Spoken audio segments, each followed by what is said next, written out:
କବିତା କ୍ଷତ। କବି ବିଜୟ କୁମାର ମୁଦୁଲି।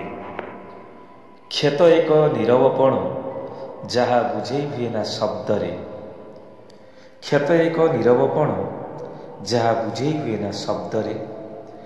ସମୟ ଅସମୟରେ କେତେବେଳେ ନା କେତେବେଳେ ମୋ କଲିଜାରେ, ହୃଦୟରେ, ମନର ଅନ୍ତରାଳରେ, ପ୍ରେମରେ, ଭାବାବେଗରେ, ସ୍ୱାଭିମାନରେ, ଅନ୍ତତଃ ପକ୍ଷେ ସବୁଠି ଲାଗିଛି ମୋଠି କ୍ଷତ। ସବୁ କ୍ଷତକୁ ମୋ ମନୁଷ୍ୟତ୍ୱର ନିକେତିରେ ତଉଲିବାର ପ୍ରଚେଷ୍ଟାରେ ମୁଁ ବିଫଳ, ଏ କଥା ମୋତେ ସ୍ୱୀକାର କରିବାକୁ ହୁଏ।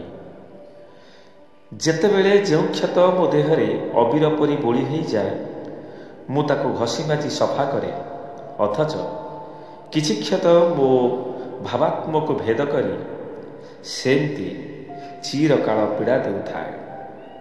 ସମସ୍ତ କ୍ଷତ ତ ଲିଭିଯିବା କଥା, ସମସ୍ତ କ୍ଷତ ତ ଲିଭିଯିବା କଥା ଗୋଟିଏ ପ୍ରେମର ଅନ୍ତାକ୍ଷରୀରେ, ସ୍ନେହବୋଳା କଥା ପଦୁଟିରେ, ନିଜର ବୋଲି କହି ଛାତିକୁ ଆଉଜେଇ ଦେବାରେ।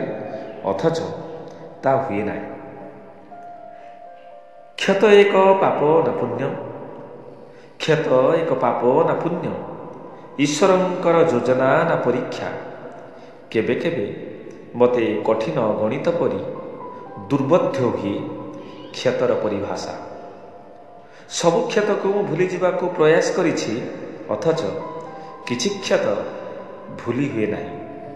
ଯେପରି ମୋ ଦେଶ ଛାତିରେ ଲାଗିଥିବା କ୍ଷତ, ଯାହାକୁ କେବେ ଉପଶମ କରିହେବ ନାହିଁ ଫୁଲ ଚନ୍ଦନର ମଲମ ଦେଇ।